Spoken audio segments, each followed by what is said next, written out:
Can we harvest trash to save airplanes? Welcome to The Drip, where we keep your mind hydrated with some science, music, and a mantra. I'm your host, Zachary Cartwright, lead food scientist at Aqualab by Adium. In today's episode, we will be discussing producing aviation fuel from waste and how you don't have to choose between seeing the world and saving it. My guest today is Alyssa Norris, who is the Director of Sustainability at Aether Fuels. Hi, Alyssa. Thank you so much for being here today. We appreciate you coming onto the show. Of course. Happy to be here and excited to talk about sustainable aviation fuel. Yeah, what is sustainable aviation fuel? Yeah, so sustainable aviation fuel, also known as SAF, is essentially a low-carbon fuel alternative that can be used to power aircraft. It's essentially derived from sustainable resources, so that can be different waste products like used cooking oils, agricultural residues, forestry residues, even captured industrial waste gases. It can also be made from CO2 that's pulled from the air using direct air capture, as well as hydrogen that can be made from renewable energy through a process called electrolysis.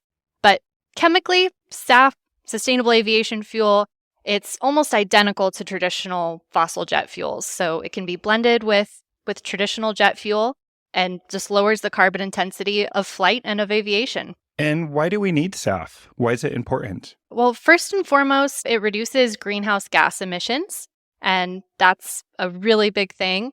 Right now, the aviation industry accounts for about 3% of the total global greenhouse gases, which is quite a bit.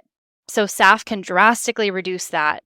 Also, it helps decrease our reliance on fossil fuel, fossil resources, and it's another way to really contribute to the circular economy. So using a waste product that's something that's already produced versus something that has to be mined or extracted is so much better.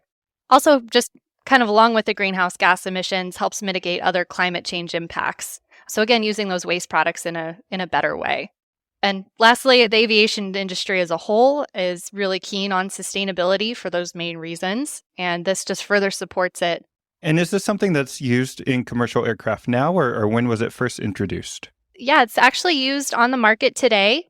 The first commercial flight was in 2008, and that was a Virgin Atlantic flight on a Boeing 747 aircraft. And that was a mix of sustainable aviation fuel and normal fossil fuel.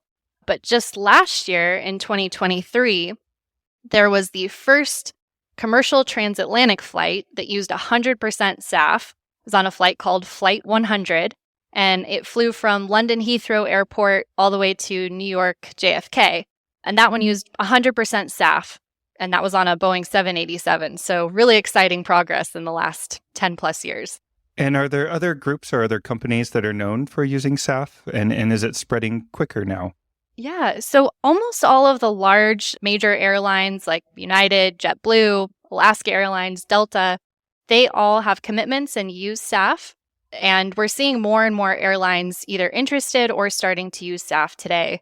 Additionally, the United States military, both on the Navy and Air Force side, uses SAF. And we're also seeing corporate and private jets use SAF. And so that's really an area that I see a lot of room for growth. And what is the process to making SAF? How is it produced? Essentially, there's two main chemical building blocks of SAF, and that's hydrogen and carbon. You might hear liquid fuels called hydrocarbons, and that's why. And you can use essentially anything that has those building blocks. So again, like our different waste feedstocks, we used oils, fats, greases, agriculture waste, any of those pieces. And then you can put them through a couple different processes to create the final sustainable aviation fuel. Right now, there's kind of three main processes that are used today. One is called a HEFA project, which stands for hydrotreated esters and fatty acids. And essentially, used cooking oil, animal fats and oils, they're already very similar to the fuel end product that you would use for SAF. But essentially, you need to add more hydrogen to them. So there's a process called hydrogenation, and you can basically use those oils, add hydrogen, go through that process, you have your final fuel product. Additionally, there's another process called the Fischer-Tropsch synthesis.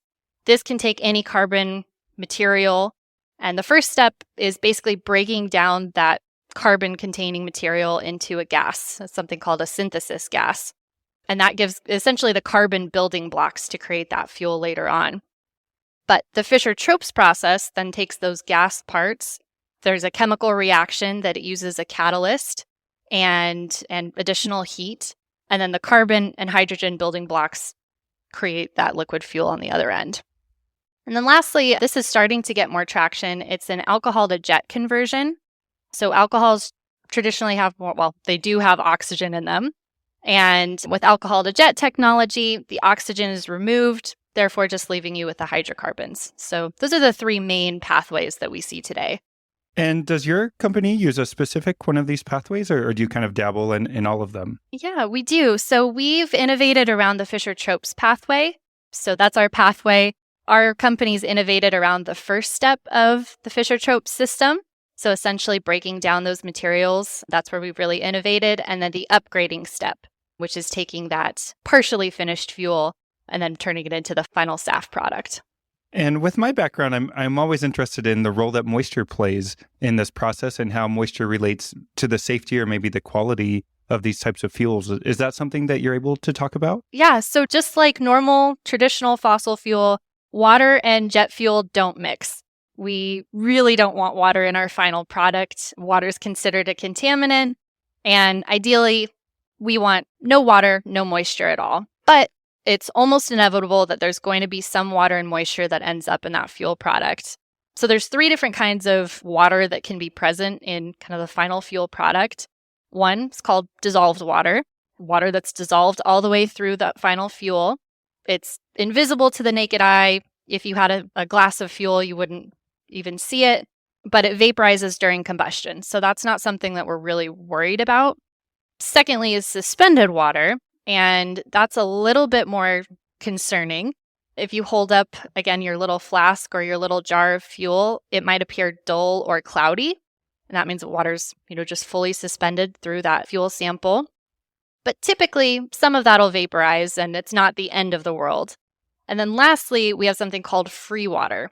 And since water's more dense than fuel, if you have free water, you end up with a separation level. So fuel sitting on top, the water that's heavier and more dense settled at the bottom. And the danger is you'll get an ice layer if that freezes, which can be really, really bad for the aircraft. It blocks pipes.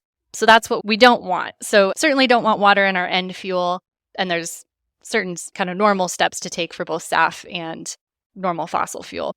And most commercial aircrafts have fuel heaters to address that so we don't end up with blocked pipes. And where's this industry headed?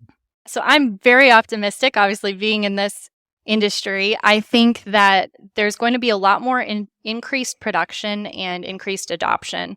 We've already seen both here in the United States, there's a huge push towards sustainable aviation fuel by both the government with certain even tax credits for the Inflation Reduction Act. There's been a big push, something called the Sustainable Aviation Fuel Grand Challenge, SAF Grand Challenge. That's been put forth through multiple different government departments. And in Europe even, there are certain standards and requirements that SAF has used and adopted. So certainly on the requirement side, we're seeing more and more. Besides that, I think airlines are realizing that this is something that will need to be adopted. People are pushing for it more and more. Companies are pushing for it for more and more, especially as they have to start thinking about their Scope 3 emissions. So I think we're just going to see a lot more adoption, and the technologies and production is getting closer and closer to being at a commercial stage and being able to produce the amount that we need. But additionally, I think the cost of SAF is probably going to go down. Right now, the cost of SAF is anywhere from about 2 to 7 times what the normal price of fossil fuel is, and that can be a lot. So as we get more plants online, as the technology improves, as we're able really to scale up, then I think you'll see that cost go down and obviously more SAF on the market. So I'm very optimistic, but I think there's going to be a lot of changes and a lot of increase in the next few years. Why aren't we pursuing electric aircraft instead? Would that be a better option, especially for things like long-haul flights, or does SAF still meet the requirements that we need for this? Yeah, so for short-haul flights, I love the idea of electric aircraft. I'm really excited about it, but the technology is just really not quite there. There's some safety issues. It's a much newer technology. We've been using fossil fuels and fuel in aircraft really since the beginning of aviation, of powered flight. So we kind of know a little bit more about fuel and how it's going to react than some of the electric aircraft. There's also a lot of safety standards already around what fuel looks like, what its composition is, how it combusts, how it can be used, that type of thing. And for the long haul flights, SAF is just much more, and fuel in general is just much more energy dense. So you need really, really big batteries, really, really heavy batteries, and for the energy to get you from kind of long haul point A to point B, the technology is not quite there. We'd love to see it in the future, but not there. And additionally, the infrastructure for SAF, because it is considered a drop-in fuel, which means that you can use your existing infrastructure and you don't have to change the engines of the aircraft. You don't have to change your supply chain. Even your holding tanks can potentially be the same. So it's a much easier fix and a much quicker fix and a much less capital-intensive fix. And you mentioned that there are these 3 methods currently being used to produce SAF. How much more do airlines need now? In an ideal world, if we could get all of them to start using this, how much is that production? Well, in 2023, we only used about 0.2% of the total fuel consumption was sustainable aviation fuel. This year, it's looking like it'll probably be 0.5%. So we still have a long way to go. And there are a lot of projects in the pipeline, but even if every single one of those projects was built today, we wouldn't even scratch the surface. Not to mention that fuel and aviation drive and demand are increasing every year. If we look ahead 20 years or even 5 years, we might not meet that target. So definitely needs to scale. And how can we ensure that SAF isn't going to compete with food production? I guess a couple ways. One, really making sure that the land that the fuel is potentially grown on, if you're using something like ethanol, it doesn't compete with already existing land that's used for food production. Additionally, I think using other biofuels or other fuels and waste sources that just don't compete in general. So like using some more of those waste products. So agriculture waste, for example, doesn't compete with the agriculture itself. And even some of those other non-food feedstocks. And I was hoping that you could talk a little bit more about your company specifically. What is your company? What's the goal or the mission? And what exactly do you do? We are a sustainable fuels company. We're really focused on developing technology that can produce affordable and scalable sustainable aviation fuel. I mentioned earlier that the cost of SAF is really high. We know that for SAF to be sustainable in the marketplace, it has to be at an affordable level. So we focus primarily on the aviation and marine fuels industry. Our key technology is called Aether Aurora, which is feedstock flexible. It's much less capital intensive because our technology is scalable and can be much smaller than kind of your traditional fossil fuel refinery technology. And it can also be used globally because we can use so many different feedstocks. So we mentioned that the technology we innovate around and Aether uses is the Fischer-Tropsch technology. And we've really innovated around the first steps. So making those steps better, more streamlined, less capital intensive, and then the upgrading step better as well. So we've got a variety of proprietary catalysts and proprietary technology that we've built. That's what we're really excited about. And at the end of the day, sustainable aviation fuel is what we do and what we produce. And as the director of sustainability, what does your specific job look like? What are you doing day to day, or what types of goals do you have? So Aether started in 2022, so that's just a few years old. We are still a startup company. That said, director of sustainability for a sustainable fuels company gets to wear a lot of different hats. I really focus on environmental compliance and regulations. So making sure that our fuel at the end of the day and our processes meet certain standards and certifications. We're really, really cautious, and I'm really hesitant about greenwashing. So we don't want to make claims that maybe are not true. Additionally, kind of setting up and implementing corporate sustainability strategies. So making sure that at the corporate level and then for all of our projects and our final fuel, that we're really all in line. And then lastly, really, I get to spend a lot of time engaging with different stakeholders, playing a role in policy, because so many of these sustainable aviation fuel policies are just in the works now. I do a fair amount of stakeholder engagement with different off-takers, like different airlines, supporting the communities that we work in, and talking to the general public through opportunities like this to just share a little bit more about SAF and tell the world what we're doing a little bit more. And if somebody listening is inspired, they want to support SAF and get more involved, what can they do? My first recommendation is always just to learn a little bit more if you're interested. There's some great resources about SAF. Two that I would recommend starting with is just going and checking out the SAF Grand Challenge page. Department of Energy has some really good information there. Also, there's a lot of information from different groups that are starting to buy SAF.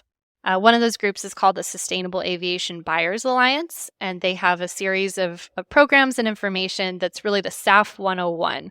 So what is SAF? Understanding a little bit more and getting an idea of what it is and how it can be utilized. Additionally, you can absolutely support companies that are supporting SAF, so certain airlines in particular. Two that I'll call out that have really been front runners in promoting and supporting SAF projects and SAF companies.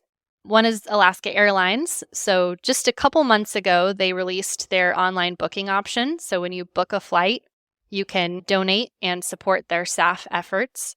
And you can actually earn miles on that as well. So if you're an Alaska Airlines fan, I would absolutely recommend that. The other company is United Airlines. And they have an Eco Skies Alliance, and that works specifically with corporations. So if you're part of a business and interested in SAF or interested in supporting SAF for your company's goals, that's a great group to get involved with as well.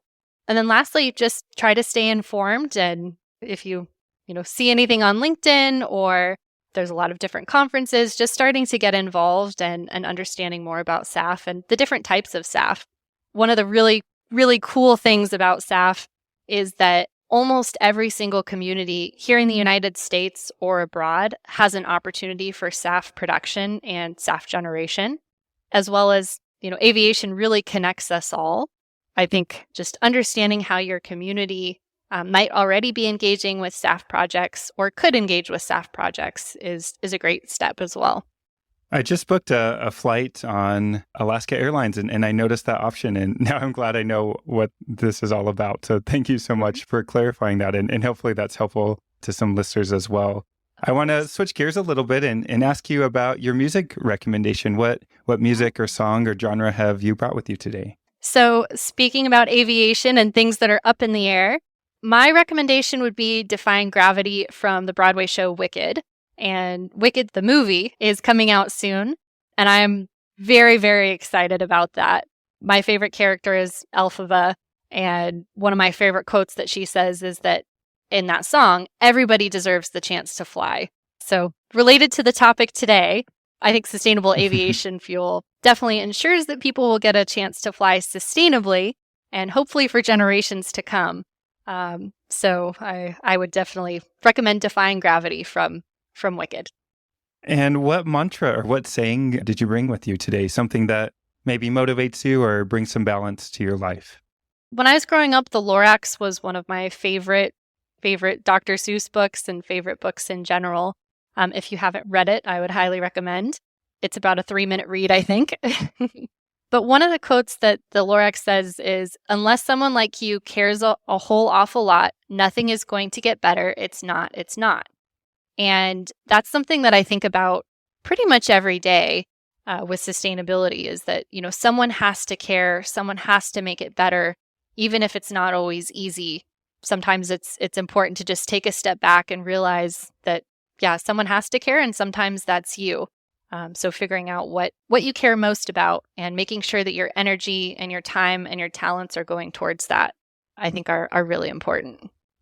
Well, thank you so much for that. And thank you for coming on the show. This is a very different type of topic than what we've covered in the past. We generally look at food or pharmaceuticals and other things, but I think your message about sustainability and connecting this and understanding how this is moving and into your industry is really interesting. And hopefully our listeners find it interesting as well. So thank you so much for being here. Of course. Yeah, happy to be here. Thanks again for having me. Today's episode is sponsored by Aqualab.